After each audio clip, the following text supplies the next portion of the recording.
Hello and welcome back. I'm Susan and this is Self-Publishing 101.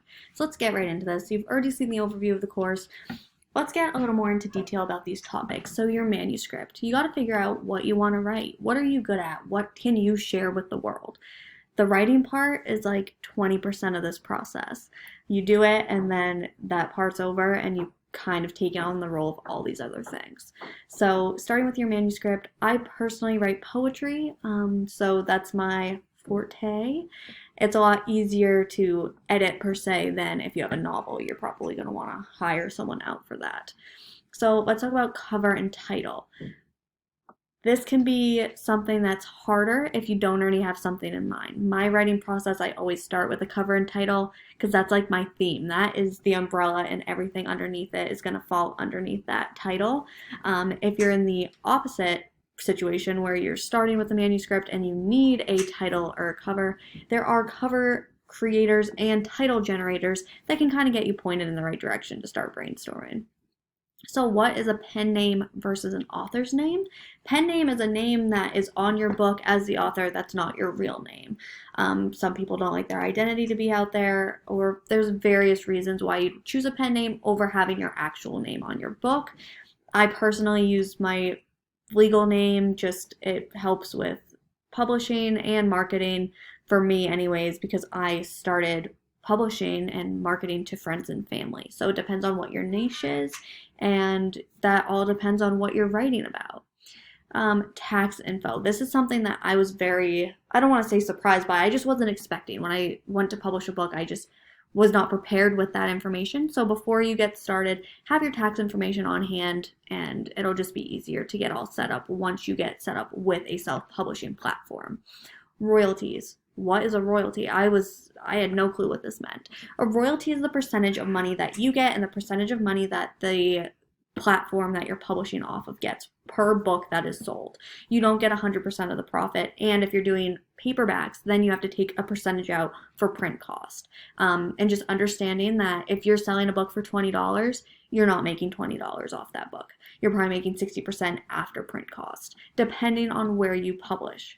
But just understand that and know your market. Look around. You don't have to go to the first place. You don't have to use KDP as the first publishing platform that you have. That is just what I use and I enjoy it. It's very self-explanatory, and with pricing, I'll show you in the next video, but they will show you the percentage per price. So if you say I want to sell my book for $12, it'll show you what Amazon's going to take, it's going to show you what you get, and then it'll show you the print cost that's taken out. Where will you publish? That's a huge question. You have to find the right fit for you if you're not going through a publishing house that picks you up. Self-publishing is huge now. You can represent yourself. You can do all the work yourself. But with that comes all the work yourself. You can go through Barnes & Noble, KDP. There's tons of them. But like I said, this course is geared towards KDP, Kindle Direct Publishing. And then understanding your roles. Self-publishing, I've said it a million times. I'm going to say it again. It's not just writing a book. That is 20% of the work. The 80% is the publishing part. Going through the motions, picking out your keywords, creating a cover design, a title. Financial advisor, you have to know what your book is worth and what it's worth after print cost. Editing, whether you hire someone out to do that or you do it yourself, always have someone else look at your manuscript before you put it in print, because your brain might be like, I know this is what I meant to say, and you're missing the small errors, and you just want to be professional. So you want to definitely get a second set of eyes, whether you pay them or not, depending. I'm sure friends of mine always look over my books before I submit them.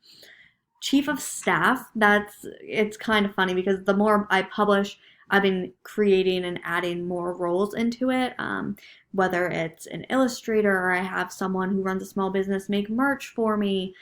You run all those people. There's not someone you turn to and say, is this okay? You are that person that they're turning to if you have support staff or anyone working with you on this project. So just understanding you are the leader of this. This is your project. You need to own it and you make the decisions for it. And then social media manager, this is huge when it comes to marketing, if that is how you're selling your book, especially if you're using your name or your online name. So there are some people that use a different online name than their legal name, and then that becomes their pen name, etc. Social media is how you can actually interact with your readers. And it's proven that if they bought your book once and they liked it, they're going to be the majority of your buyers down the line. So you definitely want to be in connection with them, whether it's email lists or commenting back and forth, just engaging on social media. And I understand that some people aren't on social media, so this is optional, but it can be a really helpful tool to getting your book out there. Manager, this is just making timelines. I mean, my first really big book launch that was timed out, I literally grabbed a piece of paper that took up the length of the wall and I was drawing on the wall, and we had a timeline with dates, when things need to be turned in from me, when things need to be turned in from my illustrators, when things need to be turned in from my merchandise creator. You manage all of that. There's no one responsible but for you. So you need to stay on your deadlines and make them. You have to establish deadlines and then stay in sync with them. And then prioritizing, knowing what steps you need to take. It's different for everyone. How you publish a graphic novel is going to be completely different than the way you publish a cookbook or a poetry book. So just understanding what you need to prioritize with your niche and your genre. So that pretty much sums it up on this one, and I will see you in the next video.